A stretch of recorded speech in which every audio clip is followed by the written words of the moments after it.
Otro tipo de enfermedad de tipo abiótica son aquellas provocadas por las heladas. Son problemas sanitarios que ocurren ya sean en condiciones anormales, o sea, de aparición de fenómenos de heladas prolongadas o muy intensas en una zona donde normalmente no ocurren y donde la planta, por sus características ya sea genéticas o de adaptación, no puede desarrollar los mecanismos que existen para defenderse de las heladas. Y el síntoma característico es la destrucción de los tejidos de crecimiento, especialmente las yemas y el cambio. Acá observamos el efecto de las heladas en los tejidos jóvenes, donde los mismos, por una falta de adaptación fisiológica, no pueden evitar que se congele el contenido celular, el cual se destruye, y entonces luego, en este caso las yemas o las ramitas, aparecen muertas porque justamente se han muerto las células de esos tejidos debido al congelamiento y destrucción de las células. Acá el síntoma parecería similar a la falta o déficit de boro en el suelo, ¿sí? Pero efectivamente ocurre en forma puntual por la aparición de heladas, ya sea muy prolongadas o muy intensas, puntuales, cortas, pero muy intensas, por debajo de lo normal que las especies que han sido plantadas pueden soportar.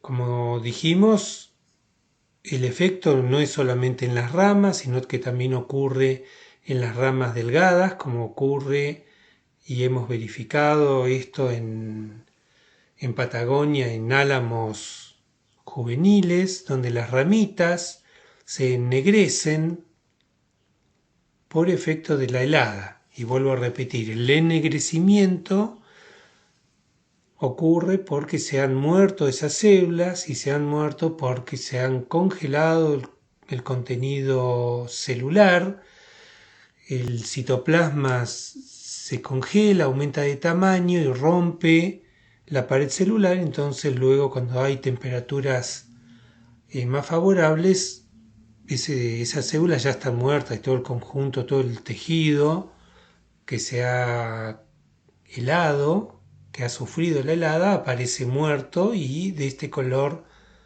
ya sea amarronado o ennegrecido debido a la helada.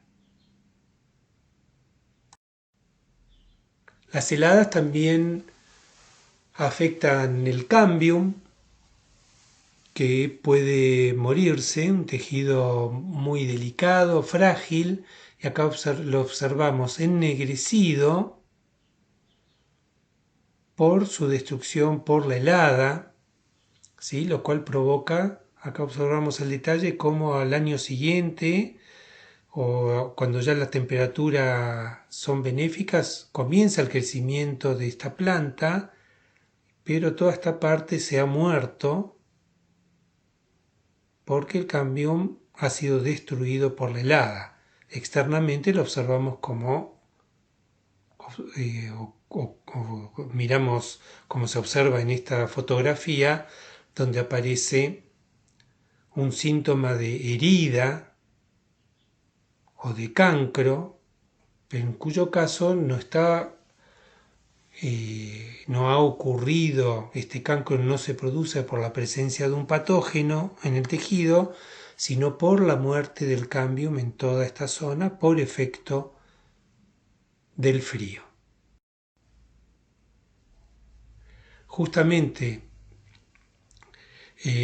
otro efecto colateral es la formación de rajaduras pequeñas o muy desarrolladas, como observamos en la fotografía del centro y de acá de la derecha, la formación de rajaduras en el tallo por la deposición de agua entre las células de la albura. Ese agua es eliminada por las células para no congelarse, para que las células no se congelen. Las células sacan agua de su citoplasma y lo depositan en el espacio intercelular. Pero cuando se congela el agua allí provoca tensiones tangenciales que luego provocan la rotura longitudinal del fuste, de las ramas o del tallo, como observamos en estas fotografías.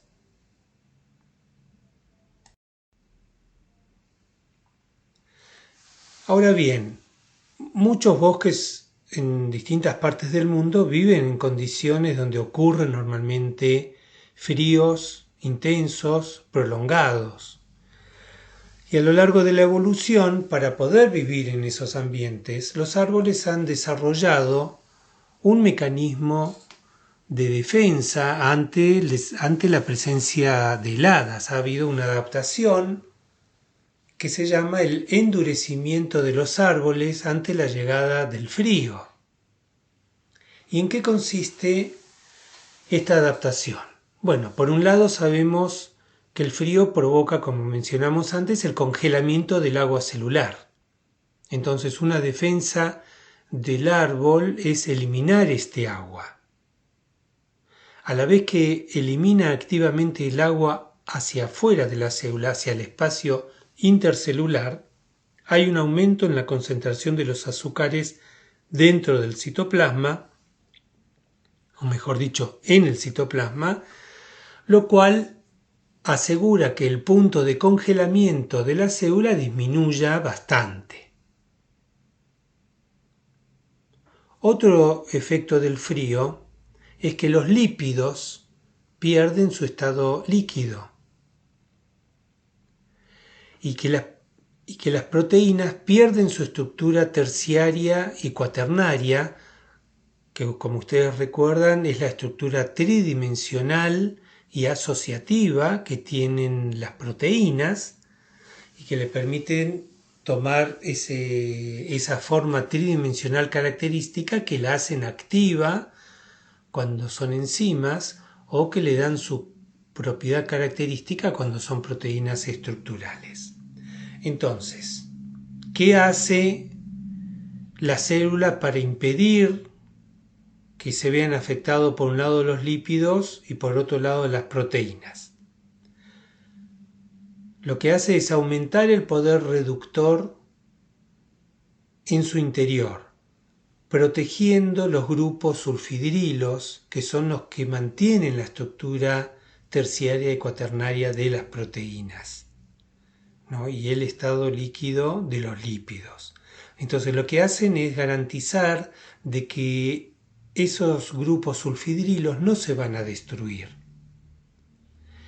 sino que por el contrario se van a mantener, permitiendo a su vez mantener la estructura típica que tienen las proteínas en su estructura terciaria y cuaternaria y los lípidos. Otro efecto del frío es que aumentan la concentración de los compuestos nocivos. ¿Por qué? Porque se ha eliminado la cantidad de agua en la célula, entonces los compuestos nocivos que están en el citoplasma también aumentan. Entonces lo que hace la célula es mantener un citoplasma gelificado y ordenado para separar las partes, sanas de aquellas partes que tienen mayor concentración de compuestos nocivos. Y por último, un efecto del frío es cambiar el color verde que tienen las hojas porque se altera el color verde típico de la clorofila de cada especie vegetal. Esto se observa en gimnospermas, ¿no? vale aclararlo. Es lo que llamamos una clorosis fisiológica, que es momentánea porque al llegar la primavera con los calores, la clorofila vuelve a adquirir su estructura normal y su coloración característica. Entonces, todo este conjunto de fenómenos que ocurre a nivel celular es lo que llamamos el endurecimiento de la planta. Con la llegada de los días cortos y la aproximación de los días más fríos, las plantas tienen los árboles tienen distintas estrategias para endurecerse. Por un lado, se vuelven fisiológicamente inactivos. Hay todo un grupo de árboles que con sus hojas deciduas garantizan de que no tengan actividad fisiológica directamente. Por otro lado, hay estrategias de cubrirse con la nieve, lo cual le permite crear ambientes que luego son menos afectados por las heladas, porque la nieve forma cámaras de aire que garantizan que la helada, si bien está presente, no afecte directamente a las ramitas y al follaje que están cubiertos con la nieve. Y otras especies forestales lo que hacen es siempre mantener un tamaño más pequeño para estar protegidas debajo del dosel más alto de otras formado por especies forestales de mayor envergadura, de mayor tamaño. Ahora bien, desde el punto de vista fisiológico, el endurecimiento es el proceso fisiológico característico que tienen los árboles. Hay especies forestales que endurecen bien y hay especies forestales que endurecen mal. Y de tal manera hay especies que son más tolerantes al frío, como el álamo, el abedul, los sauces, y especies poco tolerantes al frío, como las hayas, el roble, el arce o maple, y así sucesivamente.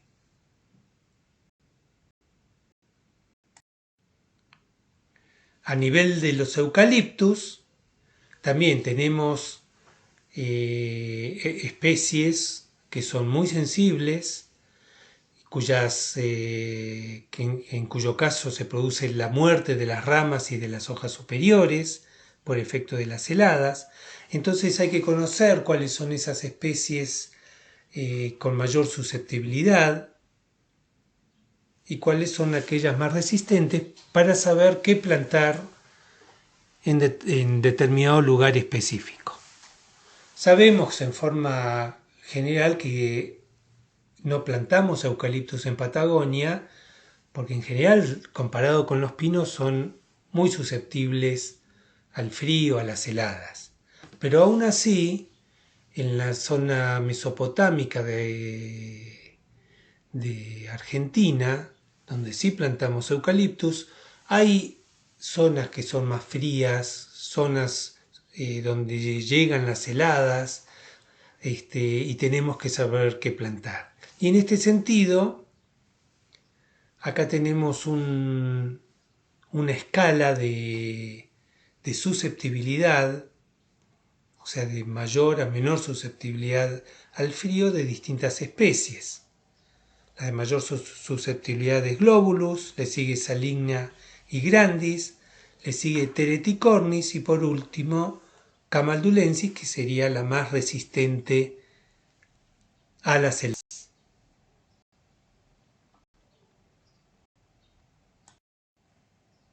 Con respecto a los pinos, la susceptibilidad está directamente relacionada con la brotación temprana. Aquellas especies que brotan tempranamente van a tener expuestas sus yemas y su follaje nuevo, van a estar más expuestas al frío. Entonces, aquellas especies de brotación temprana van a ser las más susceptibles al frío. Y así tenemos el pino canariensis, insularis, caribea variedad hondurensis como muy susceptibles, y poco susceptibles, Pinus caribea, variedad caribea, Pátula, radiata, son poco susceptibles y prácticamente no se afectan o no son susceptibles al frío, Pinus elioti, Pinus taeda y el pino ponderosa. Otros ejemplos de especies forestales resistentes es la Robinia pseudoacacia, Fraxinus americanus, el Platanus acerifolia, muy plantada en las ciudades de Argentina, incluso también en Patagonia, y susceptibles la Grevillea robusta, la Paulownia tomentosa, la Melia y la Araucaria bidwelli.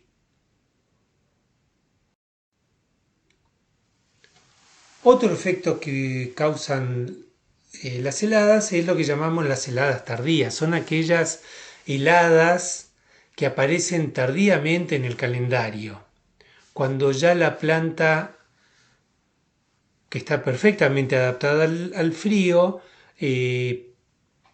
ha formado los brotes, ha comenzado con el crecimiento y cae una helada en un momento inesperado. Entonces se causa la muerte de esos tejidos formados cuando son jóvenes, y es lo que llamamos las heladas tardías, como vemos en estas fotografías. Acá lo mismo en otras plantaciones. Estas heladas tardías, su efecto se puede ver muchas veces en los viveros a raíz desnuda, cuando ya las plantas brotaron, comenzaron a formar el follaje, cae una helada tardía y se ve la necrosis de todas las muertes de todos los brotes debido a estas heladas inesperadas. Y luego tenemos el efecto de las nevadas anticipadas, que son aquellas nevadas que ocurren también en forma anticipada, antes de que lo hayamos pensado, el momento en que los árboles todavía tienen su follaje, cuando son de hojas deciduas, o cuando sea el árbol que fuera, todavía no se endureció el árbol, entonces están la albura y otros tejidos en plena actividad, muy húmedos, y el peso de estas nevadas provoca la rotura de las ramas. Como observamos en esta fotografía, que es de la casa de mi vecina, árboles cuyas ramas han sido dobladas por efecto de una nevada anticipada. Lo mismo con más detalle, que provoca, como lo hemos visto en la ciudad de Esquel hace muchos años, con una nevada anticipada inesperada en marzo, que se produjo la rotura de ramas de árboles de la ciudad por efecto del peso de estas nevadas, de la nieve en sí misma. Y luego tenemos el efecto contrario, la sequía. También un fenómeno que ocurre en Patagonia, más de lo que quisiéramos en los últimos años, que provoca el desecamiento progresivo de la planta por el efecto de la rotura de la columna de agua. Se rompe, se forman columnas vacías, sin agua, y entonces la planta, los tejidos de la planta se comienzan a deshidratar. Es el efecto de lo que ustedes han visto en fisiología como la cavitación. Hay plantas que son más resistentes a la cavitación, o sea que se rompa la columna de agua, y otras que son muy susceptibles, o sea que donde la columna se rompe más fácilmente. Entonces, en función de eso, están las especies que son más resistentes a mortandad por sequía que otras. Esto es el efecto típico de una sequía prolongada. En Patagonia lo hemos visto en varias oportunidades con la mortandad de pino oregón.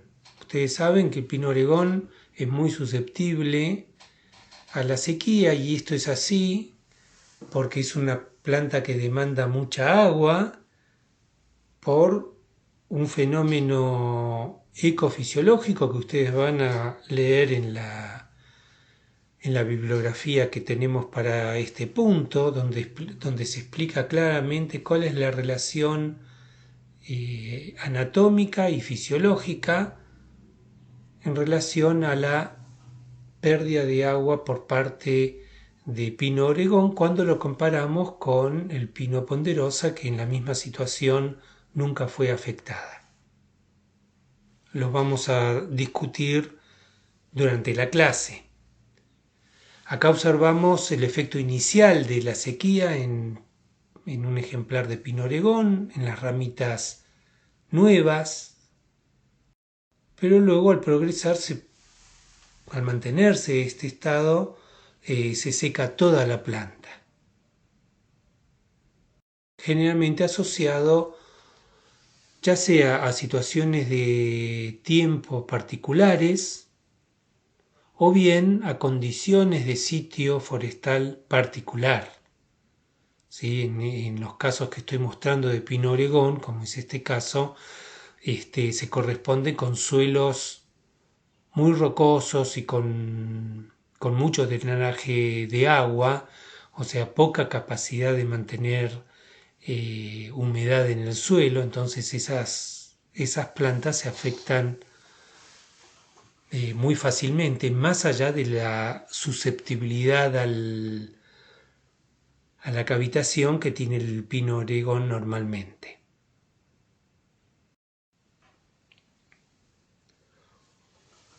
Otro efecto del clima son los vientos fuertes que provocan descalce, quiebras del tronco, curvamiento de los troncos, el efecto bandera en las plantas, que vamos a discutir en clase.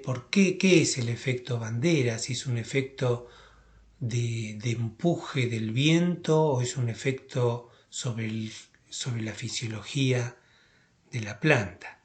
Los vientos son muy preocupantes en muchas zonas de Argentina donde se plantan árboles. Hay especies como los eucaliptos que son susceptibles al descalce.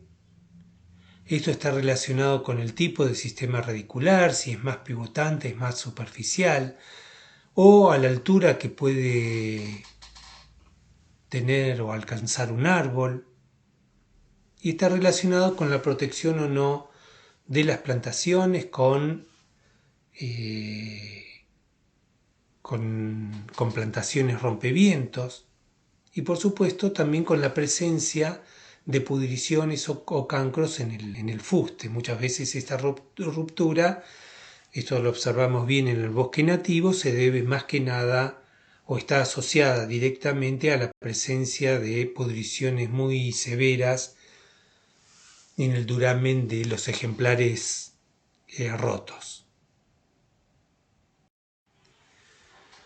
Por último, vamos a ver el ejemplo de desecamiento invernal. Es una situación particular que la presentamos en la materia, pero de la cual el profesor no tiene experiencia de haberlo visto personalmente, distinto a todo lo que hemos presentado hasta ahora.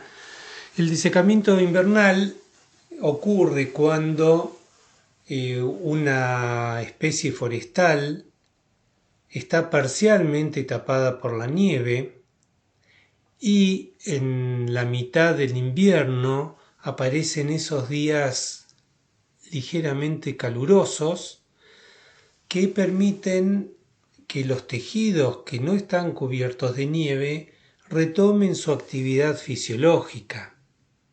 En ese caso, la parte superior va a comenzar a estar activa, va a empezar a transpirar el agua, pero la parte inferior que está bajo nieve, y ya no hablemos de las raíces que están en un suelo prácticamente congelado, no van a poder responder a la demanda de agua de la planta. Entonces la parte superior se deseca. Es este efecto que observamos en distintas coníferas que mostramos, donde el desecamiento ocurre en situaciones que a veces uno no la puede explicar, sino es bajo este panorama fisiológico muy particular que provoca un desecamiento aún en mitad del invierno.